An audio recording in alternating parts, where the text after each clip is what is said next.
Chapter 12. The King's Lost Sword. Within seconds, it was as though each of the King's party was wearing a thick white blindfold. The fog was so dense that they couldn't see their own hands in front of their face. The mist smelled of the foul marsh, of brackish water and ooze. The soft ground seemed to shift beneath their feet as many of the men turned unwisely on the spot. Trying to catch sight of each other, they lost all sense of direction. Each man felt adrift in a blinding white sea, and Major Beamish was one of the few to keep his head. "Have a care," he called. "The ground is treacherous. Stay still. Don't attempt to move." But King Fred, who was suddenly feeling rather scared, paid no attention. He set off at once in what he thought was the direction of Major Beamish. But within a few steps, he felt himself sinking into the icy marsh. "Help!" he cried as the freezing marsh water flooded over the tops of his shining boots. "Help! Beamish, where are you? I'm sinking!" There was an immediate clamour of panicked voices and jangling armour. The guards all hurried off in every direction, trying to find the king, bumping into each other and slipping over. But the floundering king's voice drowned out every other. "I've lost my boots! Why doesn't somebody help me? Where are you all?" The lords, Spittleworth and Flapoon, were the only two people who'd followed Beamish's advice and remained quite still in the place they'd occupied when the fog had rolled over them. Spittleworth was clutching a fold of Flapoon's ample pantaloons, and Flapoon was holding tight to the skirt of Spittleworth's riding coat. Neither of them made the smallest attempt to help Fred, but waited shivering for calm to be restored. "At least if the fools get swallowed by the bog, we'll be able to go home," Spittleworth muttered to Flapoon. The confusion deepened. Several of the royal guard had now got stuck in the bog as they tried to find the king. The air was full of squelches, clanks and shouts. Major Beamish was bellowing in a vain attempt to restore some kind of order, and the king's voice seemed to be receding into the blind night, becoming ever fainter, as though he was blundering away from them. And then, out of the heart of the darkness, came an awful, terror-struck shriek. "Beamish, help me! I can see the monster!" "I'm coming, your majesty!" cried Major Beamish. "Keep shouting, sire, I'll find you." Help me, Beamish!" shouted King Fred. "What's happened to the idiot?" Flapoon asked Spittleworth. But before Spittleworth could answer, the fog around the two lords thinned as quickly as it had arrived, so they stood together in a little clearing, able to see each other, but still surrounded on all sides by high walls of thick white mist. The voices of the king, of Beamish, and of the other soldiers were becoming fainter and fainter. "Don't move yet," Spittleworth cautioned Flapoon. "Once the fog thins a little more, we'll be able to find the horses and we can retreat to a safe—" At that precise moment, a slimy, black figure burst out of the wall of fog and launched itself at the two lords. Flapoon let out a high-pitched scream and Spittleworth lashed out at the creature, missing only because it flopped to the ground, weeping. It was then that Spittleworth realised the gibbering, panting slime monster was, in fact, King Fred the Fearless. "Thank goodness we found you, your majesty. We've been searching everywhere," cried Spittleworth. "Hic, hic, hic," whimpered the king. "He's got hiccups," said Flapoon. "Give him a fright." Ickabog," moaned Fred. "I saw it. A gigantic monster had nearly caught me." "I beg your majesty's pardon?" asked Spittleworth. The monster is real," gulped Fred. "I'm lucky to be alive. To the horses, we must flee, and quickly." King Fred tried to hoist himself up by climbing Spittleworth's leg, but Spittleworth stepped swiftly aside to avoid getting covered in slime, instead aiming a consoling pat at the top of Fred's head, which was the cleanest part of him. There, your majesty. You've had a most distressing experience falling in the marsh. As we were saying earlier, the boulders do indeed assume monstrous forms in this thick fog." "Dash it, Spittleworth! I know what I saw!" shouted the king, staggering to his feet unaided. "Tall as two horses it was, and with eyes like huge lamps. I drew my sword, but my hands were so slimy it slipped from my grasp, so there was nothing for it but to pull my feet out of my stuck boots and crawl away." Just then, a fourth man made his way into their little clearing into the fog. Captain Roach, father of Roderick, who was Major Beamish's second in command, a big burly man with jet black moustaches. What Captain Roach was really like we're about to find out. All you need to know now is that the king was very glad to see him because he was the largest member of the royal guard. "Did you see any sign of the Ickabog Roach?" whimpered Fred. "No, your majesty," he said with a respectful bow. "All I've seen is fog and mud. I'm glad to know your majesty is safe. At any rate, you gentlemen stay here and I'll round up the troops." Roach made to leave, but King Fred yelped. "No, you stay here with me, Roach, in case the monster comes this way. You've still got a rifle, haven't you?" "Excellent. I lost my sword and my boots, you see, my very best dress sword with the jewelled hilt." Though he felt much safer with Captain Roach beside him, the trembling king was otherwise as cold and as scared as he could ever remember being. He also had a nasty feeling that nobody believed he'd really seen the Ickabog, a feeling that increased when he caught sight of Spittleworth rolling his eyes at Flapoon. The king's pride was stung. "Spittleworth, Flapoon," he said, "I want my sword and my boots back. They're over there somewhere," he added, waving his arm at the encircling fog. Would it not be better to wait until the fog has cleared, your majesty?" asked Spittleworth nervously. "I want my sword," snapped King Fred. "It was my grandfather's and it's very valuable. Go and find it, both of you. I shall wait here with Captain Roach. And don't come back empty-handed." Chapter 13. The Accident. The two lords had no choice but to leave the king and Captain Roach in their little clearing in the fog and proceed on to the marsh. Spittleworth took the lead, feeling his way with his feet for the firmest bits of ground. Flapoon followed close behind, still holding tightly to the hem of Spittleworth's coat and sinking deeply with every footstep because he was so heavy.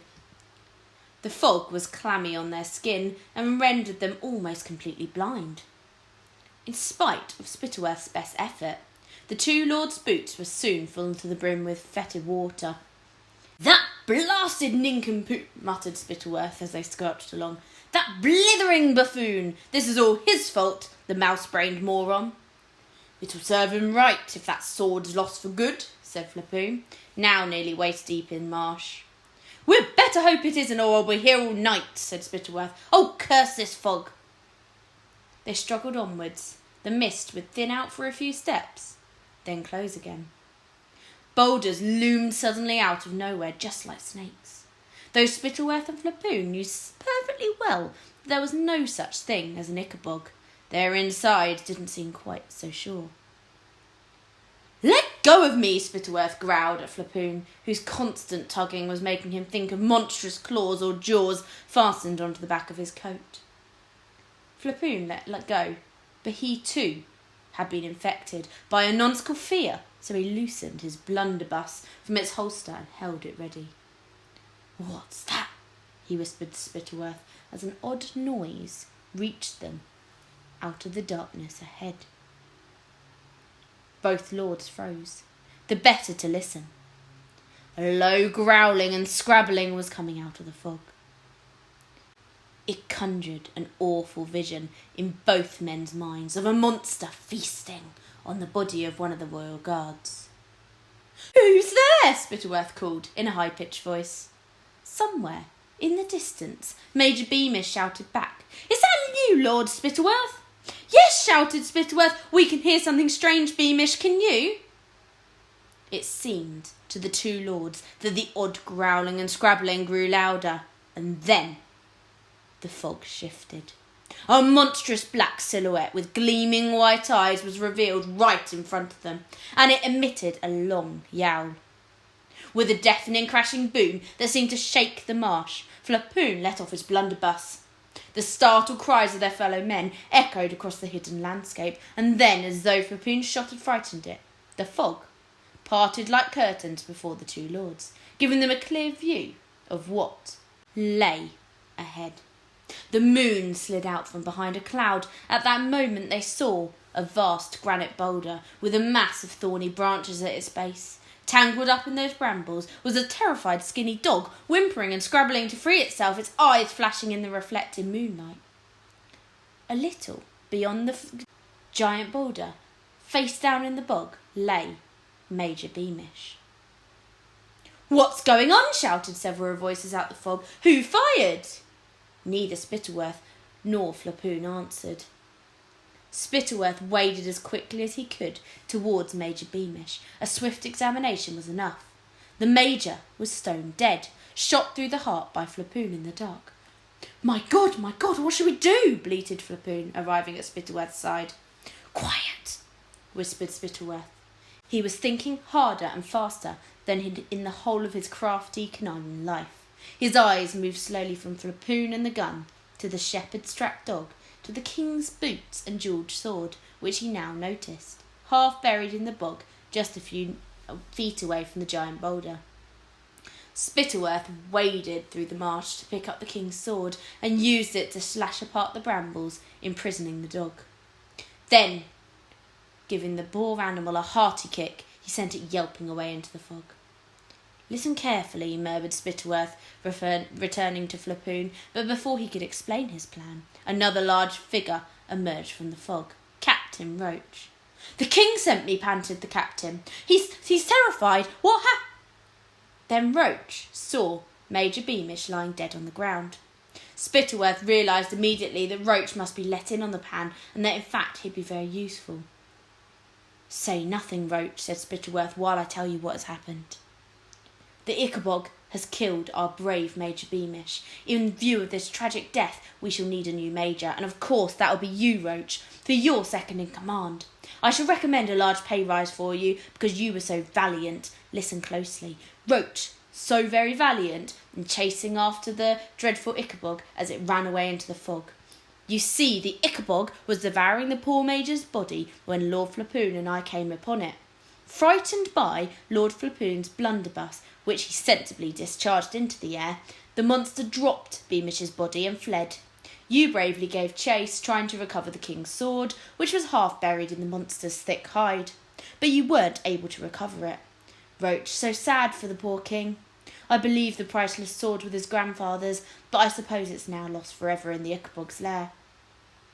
So saying, Spittleworth pressed the sword into Roach's large hands. The newly promoted major looked down at his jewelled hilt, and a cruel and crafty smile, to match Spittleworth's own, spread across his face. "Yes, a great pity that I wasn't able to recover the sword, my lord," he said, sliding it out of sight beneath his tunic. "Now, let's wrap up the poor major's body, because it would be dreadful for the other men to see the marks of the monster's fangs upon him." "Oh, how sensitive of you, Major Roach," said Lord Spittleworth, and the two men swiftly took off their cloaks and wrapped up the body while Flapoon watched, heartily relieved that nobody need to know he had accidentally killed Beamish. "Could you remind me what the Ickabog looked like, Lord Spittleworth?" asked Roach, when Major Beamish's body was hidden. "For the three of us saw it together, and will, of course, have received identical impressions." "Very true," said Lord Spittleworth. "Well, according to the king, the beast is as tall as two horses, with eyes like lamps. In fact," the Flapoon pointing, "it looked a lot like this large boulder with the dog's eyes gleaming at the base." "Tall as two horses, with eyes like lamps," repeated Roach. "Very well, my lords, if you'll assist me to put Beamish over my shoulder, I'll carry him to the king, and we can explain how the major met his death." Chapter 14. Lord Spittleworth's Plan. When the fog cleared at last, it revealed a very different party of men to those who had arrived at the edge of the marsh an hour earlier. Quite apart from their shock at the sudden death of Major Beamish, a few of the royal guard were confused by the explanation they had been given. Here were the two lords, the king and the hastily promoted Major Roach, all swearing that they'd come face to face with a monster that all but the most foolish had dismissed for years as a fairy tale. Could it really be true that beneath the tightly wrapped cloaks, Beamish's body bore the tooth and claw marks of the Ickabog? "Are you calling me a liar?" Major Roach growled into the face of a young private. "Are you calling the king a liar?" barked Lord Flapoon. The private didn't dare question the word of a king, so he shook his head. Captain Goodfellow, who had been a particular friend of Major Beamish's, said nothing. However, there was such an angry and suspicious look on Goodfellow's face that Roach ordered him to go and pitch the tents on the most solid bit of ground he could find. Be quick about it, because the dangerous fog might yet return. In spite of the fact that he had a straw mattress and that blankets were taken from the soldiers to ensure his comfort, King Fred had never spent a more unpleasant night. He was tired, dirty, wet, and above all, frightened. "What if the Ickabog comes looking for us, Spittleworth?" the king whispered in the dark. "What if it tracks us by our scent? It's already had a taste of poor Beamish. What if it comes looking for the rest of the body?" Spittleworth attempted to soothe the king. "Oh, do not fear, your majesty. Roach has ordered Captain Goodfellow to keep watch outside your tent. Whoever else gets eaten, you will be the last." It was too dark for the king to see Spittleworth grinning. Far from wanting to reassure the king, Spittleworth hoped to fan the king's fears. His entire plan rested on a king who not only believed in an Ickabog, but who was scared it might leave the marsh to chase him. The following morning, the king's party set off back to Jeroboam. Spittleworth had sent a message ahead to tell the Major of Jeroboam that there had been a nasty accident at the marsh, so the king didn't want any trumpets or corks greeting him. Thus, when the king's party arrived, the city was silent. Townsfolk, pressing their faces to the windows or peeking around their doors, were shocked to see the king so dirty and miserable, but not nearly as shocked as they were to see a body wrapped in cloaks, tied to Major Beamish's steel grey horse. When they reached the inn, Spittleworth took the landlord aside. "We require some cold secure place, perhaps a cellar where we can store a body for the night, and I shall need to keep the key myself."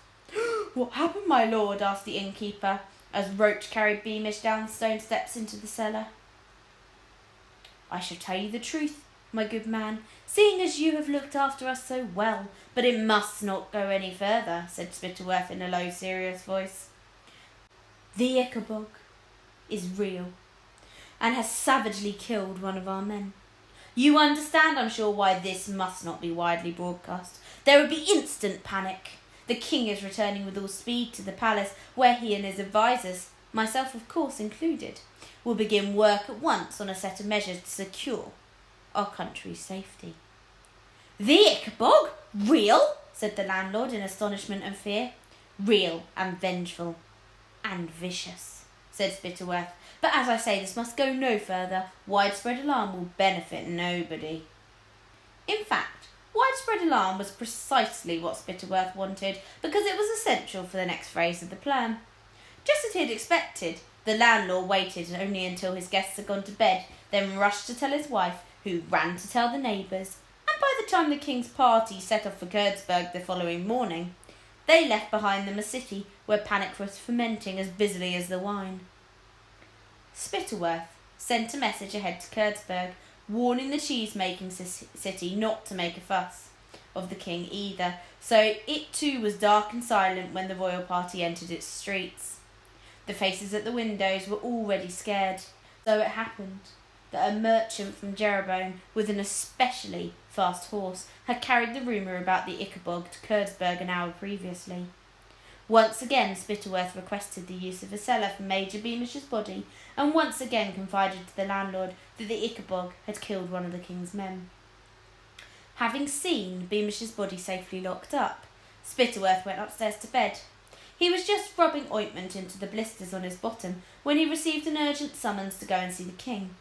Smirking, Spittleworth pulled on his pantaloons, winked at Flapoon, who was enjoying a cheese and pickle sandwich, picked up his candle and proceeded along the corridor to King Fred's room. The king was huddled in bed wearing his silk nightcap, and as soon as Spittleworth closed the bedroom door, Fred said, "Spittleworth, I keep hearing whispers about the Ickabog. The stable boys were talking, and even the maid who just passed my bedroom door. Why is this? How can they know what happened?"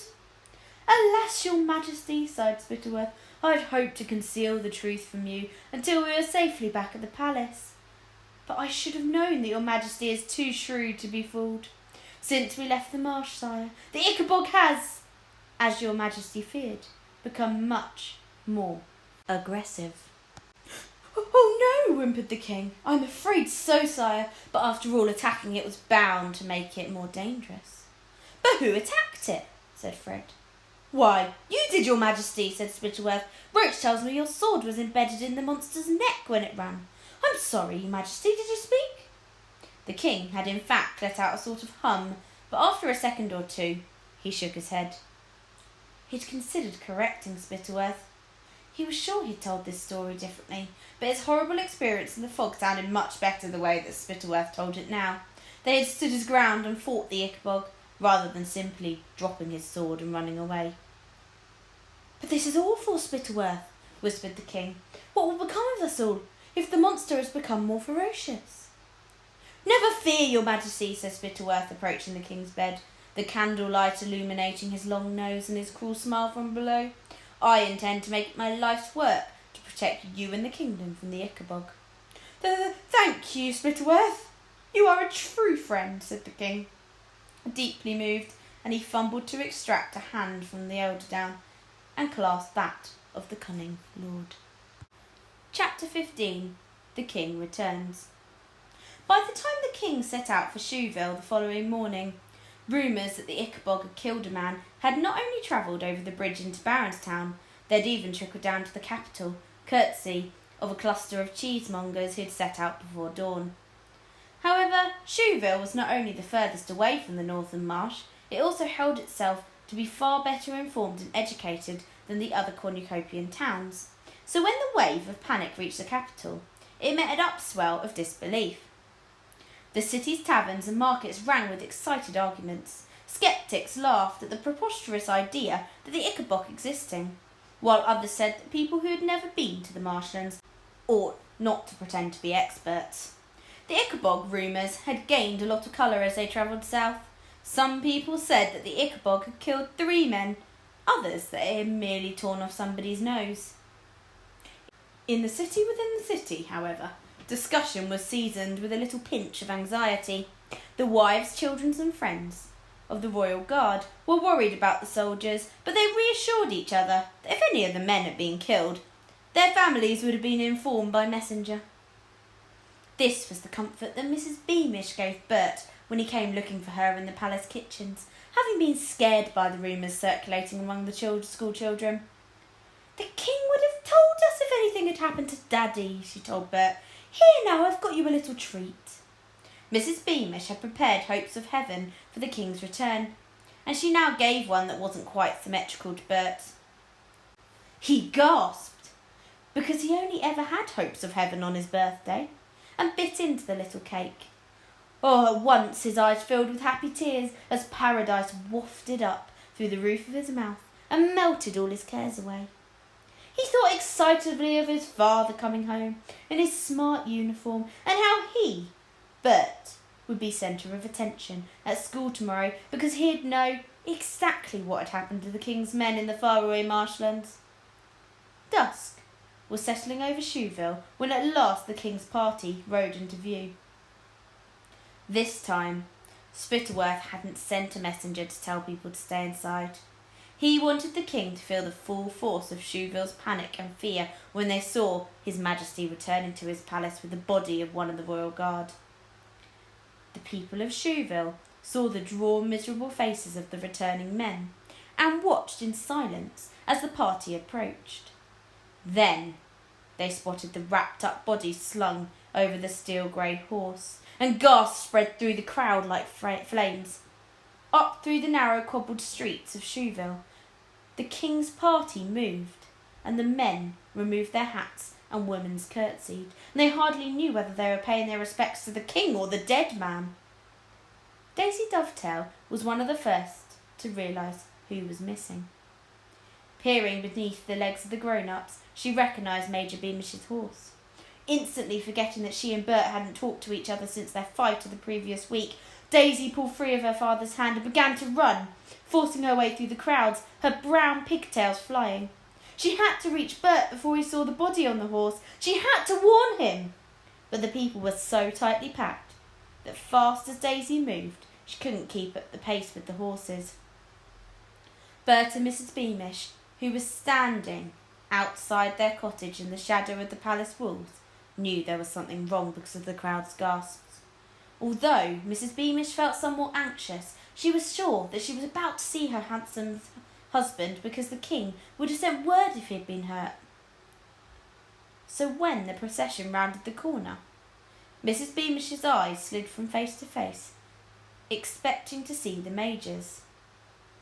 When she realised there were no more faces left, the colour drained slowly from her own. Then her gaze fell upon the body strapped to Major Beamish's steel grey horse, and still holding Burt's hands, she fainted clean away. Chapter 16. Burt says goodbye. Spittleworth noticed a commotion beside the palace walls and strained to see what was going on.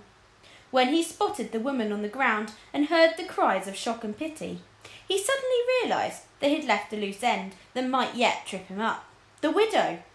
As he rode past the little knot of people in the crowd who were fanning Mrs. Beamish's face, Spittleworth knew that his longed-for bath must be postponed, and his crafty brain began to race again. Once the king's party was safely in the courtyard and servants had hurried to assist Fred from his horse, Spittleworth pulled Major Roach aside. "The widow! Beamish's widow!" he muttered. "Why didn't you send her word about his death?" "It never occurred to me, my lord," said Roach truthfully. He'd been too busy thinking about the jewelled sword all the way home, how best to sell it, and whether it would be best to break it up into pieces so that nobody recognised it. "Curse you, Roach! Must I think of everything?" snarled Spittleworth. "Go now! Take Beamish's body out of those filthy cloaks, cover it with a cornucopian flag, and lay him out in the blue parlour. Put guards on the door, and then bring me Mrs. Beamish in the throne room.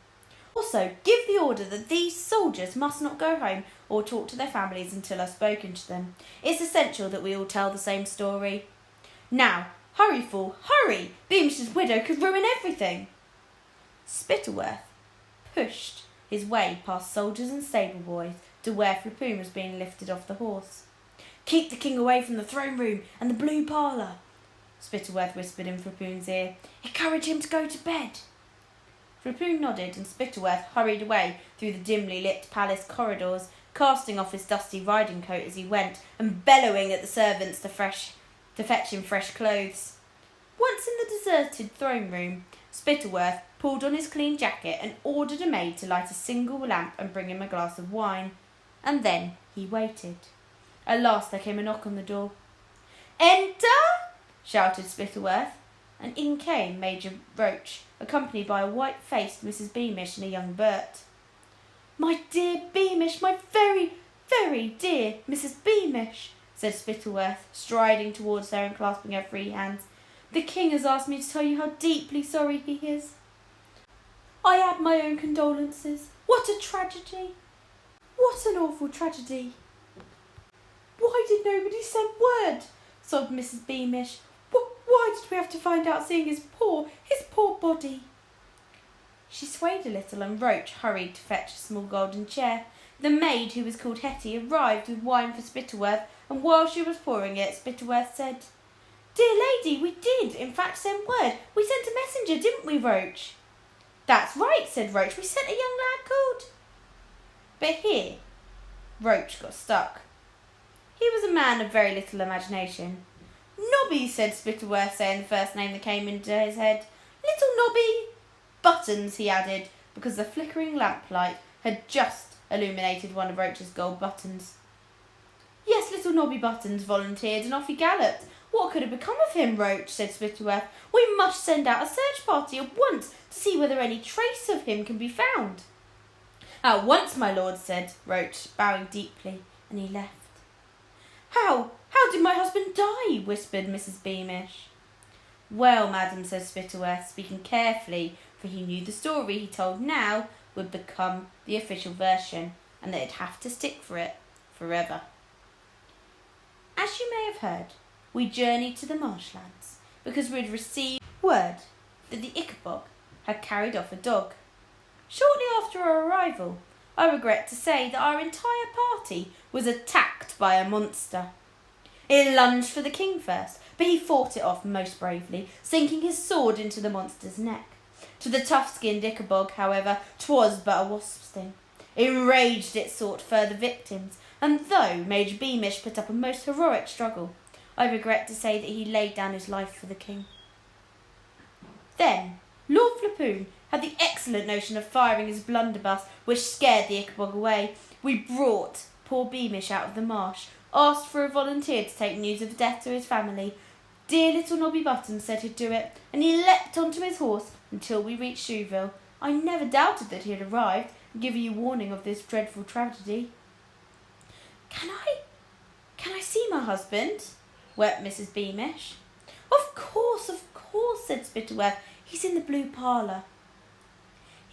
He led Mrs. Beamish and Burt, who was still clutching his mother's hands, to the door of the parlour, where he paused. "I regret," he said, "that we cannot remove the flag covering him. His injuries will be far too distressing for you to see. The fang and the claw marks, you know." Mrs. Beamish swayed yet again, and Burt grabbed hold of her, keeping her upright. Now Lord Flapoon walked up to the group, holding a tray of pies. "King's in bed," he said thickly to Spittleworth. "Oh, hello," he added, looking at Mrs. Beamish, who was one of the few servants whose name he knew, because she baked the pastries. "Sorry about the Major," said Flapoon, spraying Mrs. Beamish and Burt with crumbs of pie crust. "Always liked him." He walked away, leaving Spittleworth to open the door of the blue parlour to let Mrs. Beamish and Burt inside. There lay the body of Major Beamish, concealed beneath the cornucopian flag. "Can't I at least kiss him one more time?" sobbed Mrs. Beamish. "Quite impossible, I'm afraid," said Spittleworth. "His face is half gone." "His hand, mother," said Burt, speaking for the first time. "I'm sure his hand will be all right." And before Spittleworth could stop the boy, Burt reached beneath the flag for his father's hand, which was quite unmarked. Mrs. Beamish knelt down and kissed the hand over and over again until it shone with tears as though made of porcelain. Then Burt helped her up to her feet, and the two of them left the blue parlour without another word. Chapter 17. Goodfellow makes a stand.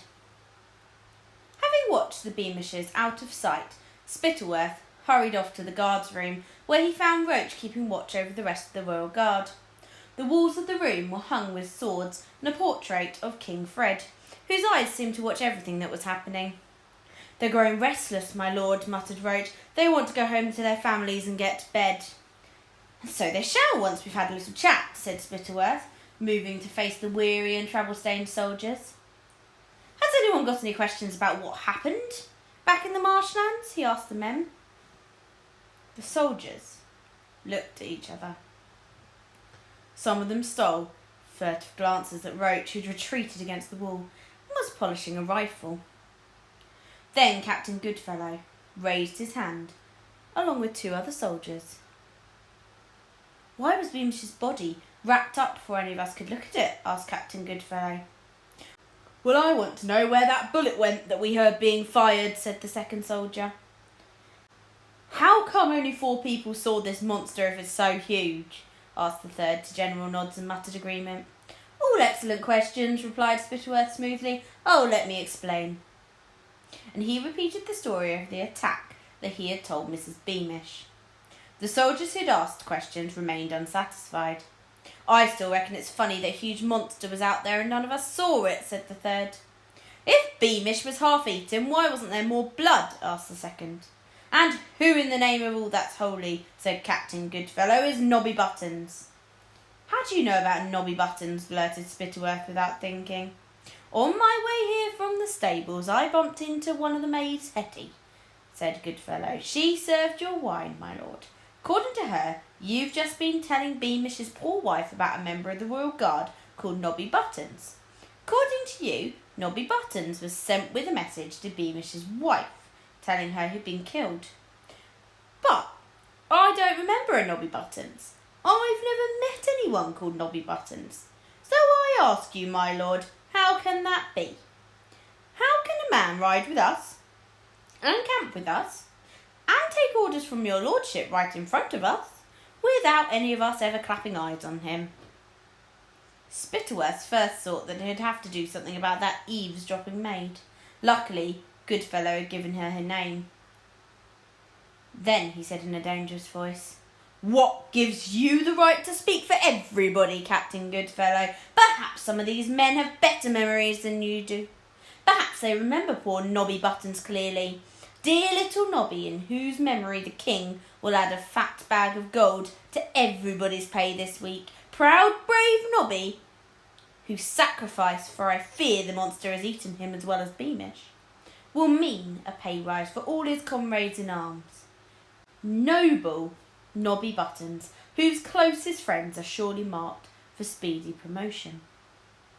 Another silence followed Spittleworth's words, and the silence had a cold, heavy quality.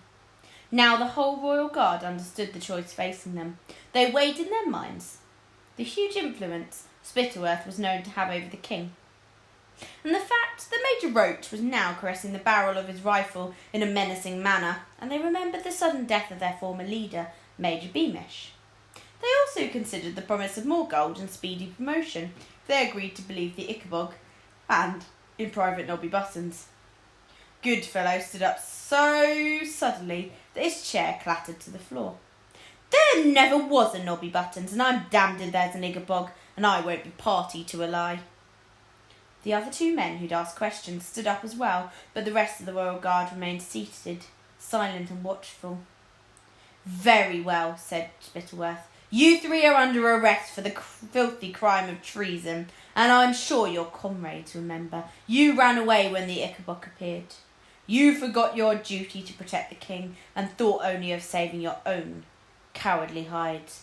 The penalty is death by firing squad."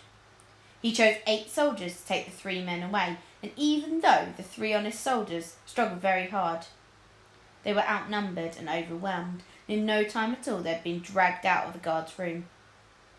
"Very good," said Spittleworth to the few soldiers remaining. "Very good indeed. There'll be pay rises all around, and I shall remember your names when it comes to promotions. Now don't forget to tell your families exactly what happened in the marshlands. It might bode ill for your wives, your parents and your children if they're heard to question the existence of the Ickabog or of Nobby Buttons. You may now return home."